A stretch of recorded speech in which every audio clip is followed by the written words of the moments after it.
Hello everyone, সবাইকে merry Christmas. হ্যাঁ, জানি ক্রিসমাস শেষ হয়ে গেছে, বাট আমার ক্রিসমাসের দিনের ভিডিও এখনও এডিট হয়নি, তাই আবারও ক্রিসমাস জানিয়ে দিলাম। সেদিন ছিল দাদার ছোট স্টুডেন্ট, না শুধু ছোট না, বড়রাও ছিল, সবাইকে নিয়ে একটা ছোটো মোটো পিকনিকটা ছিল মাহিনাগড়, আমার পিসি বাড়ির একদম পেছনে আর নদীর ধারে। আমার যেহেতু একটু লেট হয়ে গেছে, গিয়ে দেখি সবাই সব কিছু কাটতে বসে পড়ে গেছে। এখানে স্টুডেন্টরাও ছিল, দিদিরাও ছিল।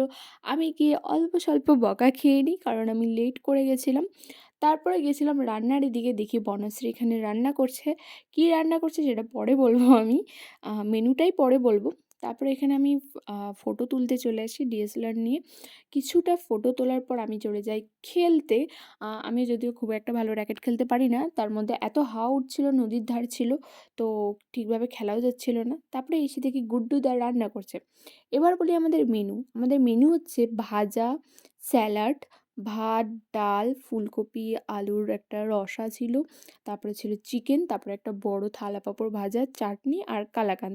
আর আমাদের টিফিন ছিল ডিম সেদ্ধ, পাউরুটি, মিষ্টি খেজুর গুড়ের, মানে নলেন গুড়ের মিষ্টি যেটাকে বলে, আর ছিল একটা করে কেক আর বিস্কিট। আর আমরা এখানে খেতে বসে গেছিলাম, আর আমাদেরকে পরিবেশন করছে সবাই, মানে বনশ্রী, দিদি, গুড্ডুদা, দাদা, পিসি সবাই মিলে একসাথে পরিবেশন করা হয়েছে। তো তারপর খাওয়া দাওয়ার পর সব মিটে যাওয়ার পর আমরা এখানে একটু নাচানাচি করে নিয়েছিলাম, যেটা ছাড়া পিকনিক একদম অসম্পূর্ণ। আর এখানে পিসি সব কিছু গুছিয়ে নিচ্ছিল, কী কী আছে না আছে, কারণ সবটাই বাড়িতে নিয়ে যেতে হবে।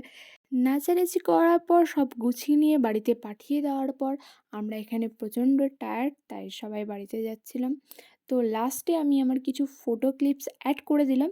আজকের ভিডিও এতটুকু ভালো লাগলে please like, comment, share and subscribe my channel.